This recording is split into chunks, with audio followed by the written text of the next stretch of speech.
For decades, we've been fed a lie. Area 51, the ultimate secret base, a prison for extraterrestrial beings, a place where humanity holds the cards, studying captured aliens, reverse engineering their tech. A comforting thought, isn't it? That we are in control, that they are the prisoners. This narrative, carefully constructed, has lulled us into a false sense of security. It's a story we desperately want to believe because the alternative is unthinkable. But what if that's precisely what they want us to believe? What if the truth is far more terrifying, more insidious than any crash saucer or alien autopsy could ever suggest? What if the beings of Area 51 aren't trapped at all? What if they're simply waiting? The cages aren't for them, they're for us. Area 51 isn't a containment facility. It's a staging ground, a meticulously crafted illusion designed to keep us complacent, to keep us blind, to keep us distracted. Every crash saucer, every grainy photo, every leaked document, a carefully orchestrated distraction. While we endlessly debate Roswell and Zeta Reticuli, while we argue over the existence of physical aliens, the real game is being played right under our noses. They aren't trying to escape. They're not fighting for freedom. They're preparing to emerge. And their emergence won't be with a bang, but with a whisper. Forget the gray aliens, the little green men, the stereotypical invaders from Hollywood. The entities within Area 51 defy our understanding of physical form. They are not flesh and blood. They are consciousness, pure energy, undiluted thought. They don't need walls or bars because they exist in a state beyond our crude three-dimensional perception. They are omnipresent within their chosen domain, influencing, observing, learning. Their presence isn't about physical occupation. It's about infiltration, a slow, silent seep into the very fabric of our reality. They've been here longer than us, far longer than any recorded history. They've shaped our history, whispered ideas into our leaders' minds, guided our technological advancements, all for a singular, terrifying purpose that is only now becoming clear. Their goal isn't conquest in the traditional sense. They don't crave our gold, our water, or our planet's resources. They want something far more subtle, far more pervasive, something infinitely more valuable to them: our minds.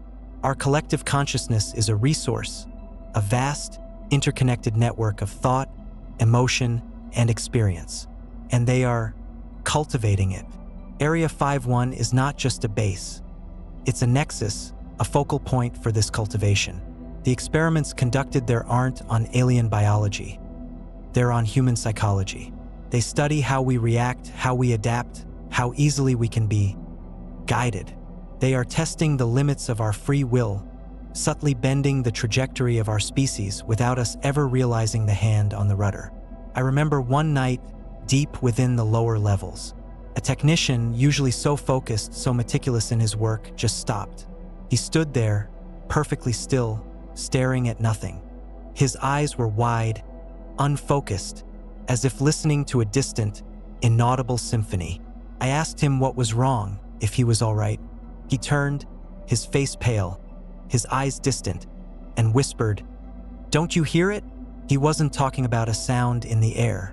He was talking about a presence, a silent hum that only some of us, those exposed to the deeper truths, could perceive.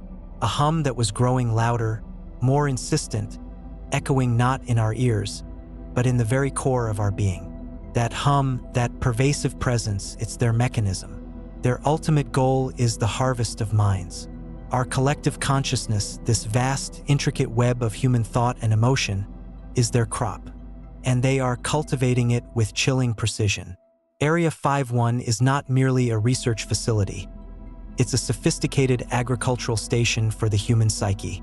The experiments aren't on alien biology. They're on human psychology.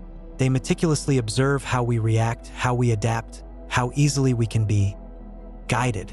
Every social media trend, every political divide, every manufactured crisis, every fleeting thought that sparks across the global network. These are all data points in their grand, terrifying experiment. They are shaping our reality, not with force, but with an unseen hand, preparing us for a final, irreversible transformation. They operate through resonance, a frequency, a subtle, almost imperceptible hum that permeates our entire reality. It's in the airwaves, the digital signals that connect us, even the very fabric of our thoughts. This isn't crude mind control, it's mind sculpting. They don't force us to act against our will. They nudge us. They amplify our deepest fears, our most primal desires, our most divisive differences. They create the perfect conditions for their eventual integration. We are not just being watched, we are being prepared. Our thoughts are not entirely our own. Our decisions, our beliefs, our very sense of self are being subtly influenced, guided towards a predetermined outcome. Look around you. The accelerating, almost frantic pace of technological advancement, far beyond what seems natural. The sudden, inexplicable shifts in global consciousness, in societal values, in what we collectively deem important.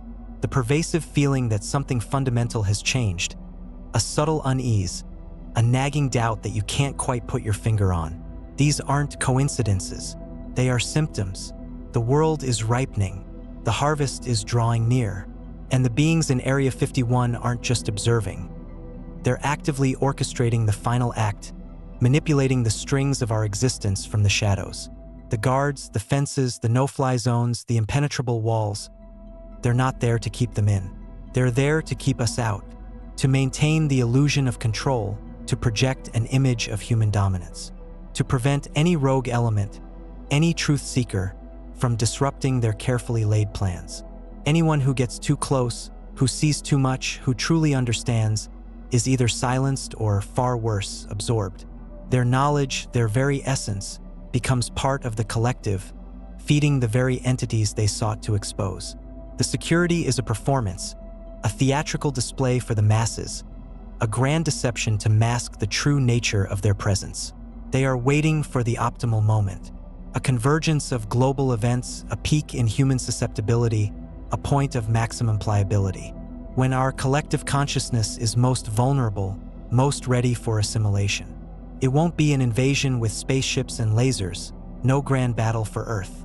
It will be a whisper, the thought, a sudden, overwhelming sense of unity that isn't our own, a merging of minds so complete, so profound, that we won't even realize what we've lost until it's too late.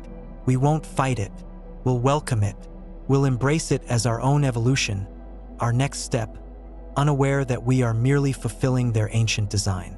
Have you ever had a thought that didn't feel like your own? It's already begun.